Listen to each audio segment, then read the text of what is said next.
What's up YouTube, Miss Martian here. Hope you're all having a wonderful day. Today I'm going to talk about the very first and widely loved half-breed Saiyan that everyone wanted to see evolve into the new Goku, and that is the beast himself, Gohan. See what I did there? So yeah, sure, Toriyama did Gohan some justice by giving him beast form later on in Dragon Ball Super, but many do agree that his potential did get wasted after the Cell Saga that occurred in Dragon Ball Z. Gohan does, however, have some amazing moments throughout that of Dragon Ball Z, so we're going to focus on those for the entirety of this video. So before we go any further, if you're one of my subscribers, then I love you and thank you so much for being here. I really appreciate your support. If you're new to my channel, I'd love to have you subscribe and welcome. So if we rewind to the start of Dragon Ball Z, like the very beginning, Gohan is the first half-blood Saiyan to grace our screens. He's the son of human Chi-Chi and full-blood Saiyan Goku, or Kakarot, at this stage, and he's seemingly like a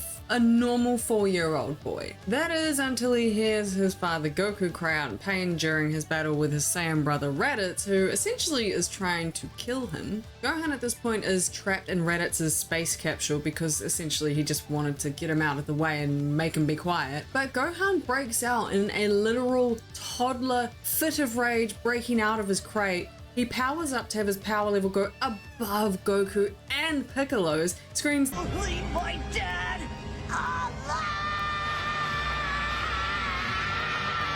and then head charges the hell out of Raditz. This leaves Raditz with a nice shiny hole in his armor and a lot of explaining to do, to be honest, because like, he just got beat up by a kid. But anyway, if this did anything, it opened the gate to Gohan's potential as a Super Saiyan and as a character, let alone his ability to protect people that he cares about when he goes into a rage. So at this point, we know that Gohan as a 4-year-old can not only increase his power levels exponentially beyond their current comprehension, but that if someone close to him was in pain, he was capable of what seemed like the impossible. So before the defeat of Raditz, Raditz warns the Z fighters about the future arrival of two Saiyans named Nappa and Vegeta. So Piccolo takes Gohan under his wing and dedicates a whole year to training the boy because he can see the potential in the 4-year-old. But to be fair, half of that was leaving him in the wilderness to fend for himself, and the other half was reminding him of the dormant power that he had within him and that he'll one day know his full potential as a Saiyan. And let's not forget that during this training session under a full moon, Gohan transformed into a great ape, which essentially turned him into a mindless, gigantic, stomping machine, forcing Piccolo to not only blow up the damn moon, but also remove Gohan's tail. Because shit, who needs a giant ape toddler hanging around, am I right? So thereafter, Nappa and Vegeta show up as promised by Uncle Raditz, and Nappa is disposed of pretty quickly. Vegeta transforms into a great ape, deadass almost crushes Goku to death, not before having his tail removed by the ever-faithful Yajirobe. Vegeta then returns back to his normal base form, and out of everyone there, including Krillin and Goku, he chooses to assault the shit out of Gohan, then turning into some sort of Mishima family member and throwing Gohan off a cliff, landing next to Goku, who is literally near death, licking his wounds. Naturally, Vegeta follows them down there to satisfy his kicking Goku in the head urges, which sends Gohan into a rage so powerful, even Vegeta can't believe how strong he gets. So after a bit of hand-to-hand combat and a couple of Masenkos thrown out by Gohan, Vegeta notices that Gohan's tail is there and he's like, "What is this? I need to remove this immediately. I do not want him turning into a great ape right in front of me." And yo, I feel like Yajirobe somehow makes it into every one of these videos because he slides into this and legitimately stops Vegeta from cutting off Gohan's tail by giving Vegeta a good old Yakuza slice to the back with his sword. So Gohan carries on his business from before and transforms into a great ape. He struggles to stay focused and he does almost throw a death rock at Krillin. And Krillin's like, "Bro, what the fuck are you doing? Can you throw it at the bad guy?" And Vegeta does a Raditz and gets beaten up by a kid. But he does ultimately remove Gohan's tail, but only to have the kind of untransforming great ape Gohan crush Vegeta's manly 5'5" frame. So with Vegeta and Gohan on the ground, both pretty cooked after that. Gohan's little cute butt is sticking out and Vegeta is left with no option but to retreat. So as we know, they let Vegeta live. Thank you guys. But we have not forgotten that during this arc, our mates including Yamcha, Tien, and Piccolo all died. And due to Piccolo's link to Kami, who created the Earth's Dragon Balls, the Dragon Balls are now rendered useless. So against Chi-Chi's will, Gohan insists on heading off to planet Namek to use the Namekian Dragon Balls to revive his fallen master Piccolo. I mean, let's be fair, Chi-Chi never really gets her way when it comes to the boys' fighting plans, so... and Gohan is incredibly strong-willed, so he ultimately heads out with Bulma and Krillin for planet Namek. However, we do still have Vegeta, who's looking for immortality. Like, you would have thought he may have given it up after what just happened, but no. Also, Frieza wants the same damn thing. Frieza is a fast one though, because he has already picked up a bunch of the Dragon Balls by the time everyone else gets there. So we pretty much just all meet up on this unsuspecting Namekian planet to ruin their whole lives over this. And it's at this point where Gohan starts to learn techniques like suppressing his energy so he can't be sensed by enemies. Knowing they'll be outmatched by Frieza's force, Gohan and Krillin sit up top watching an exchange between Frieza's force and some people from the Namekian village. They see one of Frieza's henchmen, Dodoria, about to kill one of the Namekian children named Dende. Gohan, in true fashion, is unable to sit by and just let this happen, so he swoops in, kicking Dodoria in the face with a clean burst of Gohan-flavored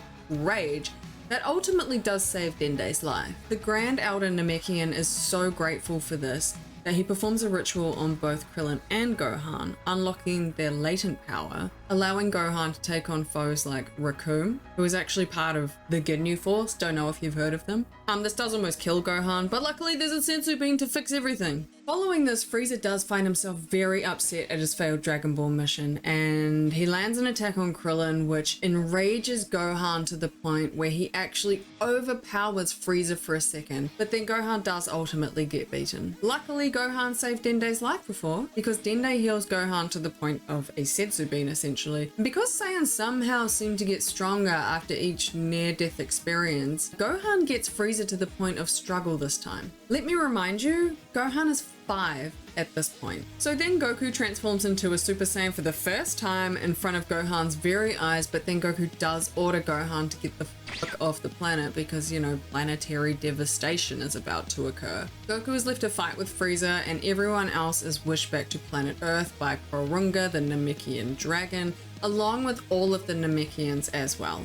So now if we fast forward about a year, Future Trunks arrives to warn the Z fighters about some deadly androids that are set to surface 3 years from now. In the 3-year wait, everybody trained in preparation for these androids. So the androids come, they're one issue, but then Cell arrives, displaying insane levels of power. After Cell has essentially absorbed half of the damn city, Goku then asks Cell for a day to get strong, knowing he can't defeat him at his current strength levels. And this is where shit starts to get fun. Goku and Gohan undertake some incredibly effective training by entering the Room of Space and Time, or better known as the Hyperbolic Time Chamber. 1 year inside of the Hyperbolic Time Chamber is just 24 hours in the outside world, so it's great for building a lot of strength in a short amount of time.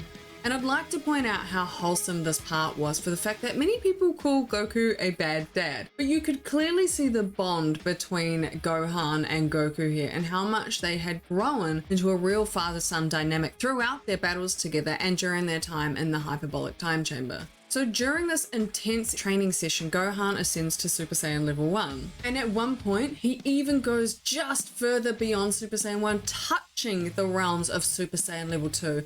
But considering he was only barely used to Super Saiyan level 1, his body just wasn't quite ready for such a big step up in power. So while they were in the Hyperbolic Time Chamber, Gohan made it apparent that he wanted to get strong like Goku. He wanted to be able to protect people like Goku does because he was sick of seeing his friends get hurt. He was sick of people dying. So this meant training with his dad while his dad was at full power.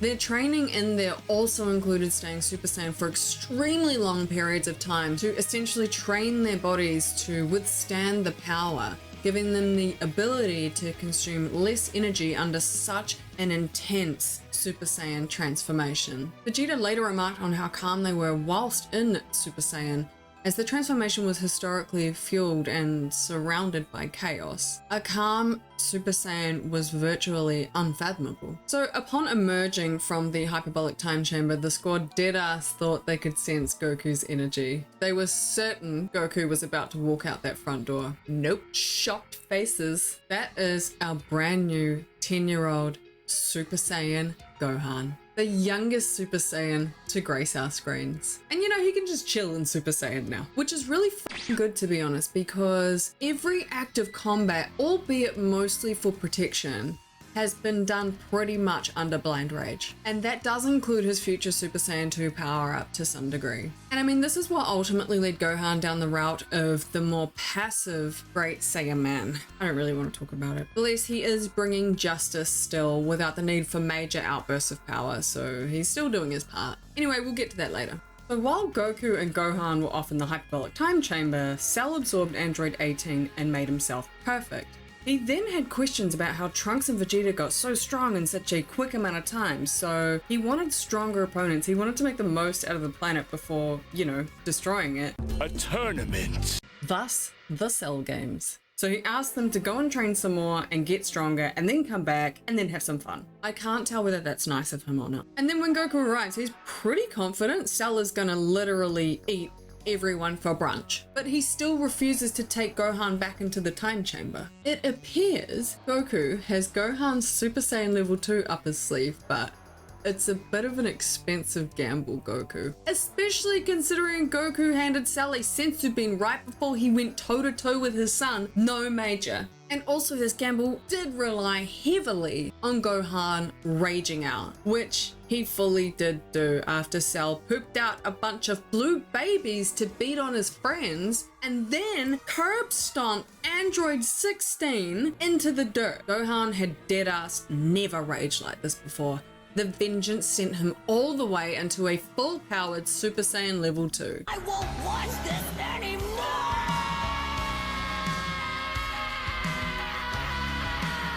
And I mean, the fact that Gohan and Goku trained for so long in their Super Saiyan 1 form meant that Gohan could wield Super Saiyan 2 so easily. He just needed to uncover it. This transformation is many people's favorite, and I mean, why not? He's 10 years old. He's the youngest Super Saiyan we know. He's currently the strongest Super Saiyan we know. And he does what anyone wants to do in these scenes, and he throws hands without holding back. Gohan dominated Dragon Ball Z at this point. So after throwing hands for a bit, Gohan is somewhat toying with Cell. He thinks he's won, but Goku steps in to end the battle for him, which ultimately took Goku's life at the same time. We all cry. Obviously, this furthered Gohan's emotions and deepened his need to win. After all, Goku told Gohan, power comes in response to a need, not a desire, and you have to create that need. This was that need. He needed to avenge. He needed to save. So with the final ghost father and son and thousands of adults crying Kamehameha, Cell is destroyed once and for all. Literally disintegrated into nothingness. Hallelujah! Oh, we can finally catch a breath for, I don't know, 6 years or so. Now, I don't want to talk about this much, but like we have to. Gohan being the caring Saiyan that he is, he still wants to help people and he still wants to protect those weaker than him. So alongside rigorous study, much to Chi-Chi's happiness, he has stopped training and he does take on the form of the Great Saiyan Man, which is just Gohan in disguise, saving people from crime. No power-ups, although he does fly. So next minute, Majin Buu is here.